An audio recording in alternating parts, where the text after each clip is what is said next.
Hi, it's Dustin Lanier. Thanks for listening. Please find me on LinkedIn for original public sector operations content every week. And please reach out to me if I and my team of procurement professionals at Civic Initiatives can help you be a public procurement change agent.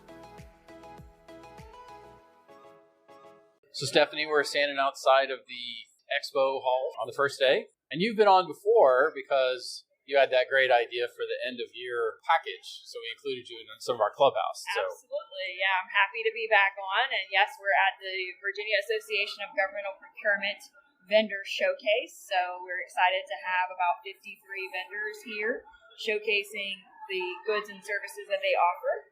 And we have over 150 members that are participating in this showcase from throughout the state. So we have representation from state, city, county, K through 12, higher education, water authorities, aviation authorities, so a good mix of representation here.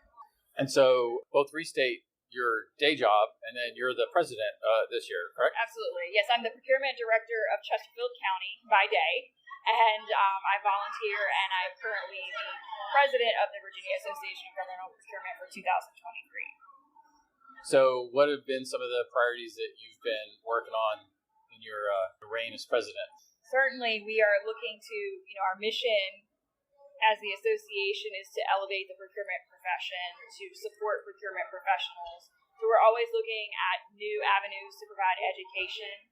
We are looking at ways to support our members through common trends. So we're doing some research efforts to do some benchmarking with agencies throughout the state. Many of us have the same needs as far as looking at turnaround time, staffing levels.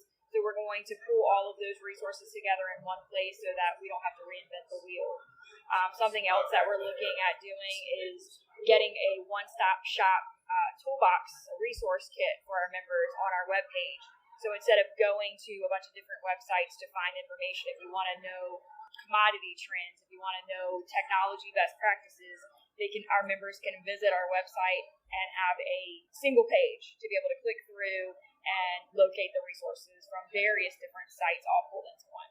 So you've got a couple of days here. I got a chance to do my presentation on Talking It Up, where we do it in an unkeynote style. We have 3 different kind of embedded games that get people talking to each other and talking about how they talk about procurement. And I was pleased that people participated and did the rest.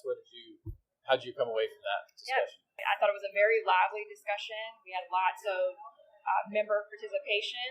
It was nice to hear some of the conversations that came out of those sessions. I think, we do what we do well. We don't always sell it. And that was my takeaway, is we have to look at who we are trying to attract, into the profession, the younger generation, what's attractive, what's important to them. Our values and what attracted us to procurement may be different than that. So how do we adjust the message? How do we sell ourselves and not sell ourselves short? That was a big message for me, is I just do procurement. It's a lot more than that. So learning how to communicate effectively and really sell ourselves. So it's a good agenda. Seems like you have a lot of really good speakers on. So talk maybe about overall kind of how you feel about the agenda that you pulled together for this event. Yeah, I think we tried to get a really good mix of different styles of speakers so that the day doesn't kind of blend. Each of the session has its unique flavor, so that will keep the members interested. Tomorrow we have breakout sessions, so it's a deeper dive. Today was all general sessions. Tomorrow, the members will have the ability to pick tracks that really pique their interest and more specialized areas. And then we'll end the conference on Wednesday with some more general sessions, and hopefully the wrap-up will empower people to take the information that they received at the conference and put it into action back in their day jobs and in their organization. Yeah, I'm doing something on relief funds, a survival guide, and part of that is talking about with the amount and the variety of federal programs that came across. And so a lot of that is going to end up inevitably putting pressure on the procurement shop. So I'm looking forward to that. And I'm in the energy breakout room, which I think must be the best breakout room. It has the name Energy, so. You can't go wrong with energy. No, I'm excited about your session. I think it's something that's very relevant right now. We were inundated with all these funds and all the parameters around spending, and I think there was a lot of gray area. So we certainly want to make sure as we continue to spend those funds that we are in a place that we're not jeopardizing those procurements or potential paybacks in the future. So I think it's something that members will definitely benefit from.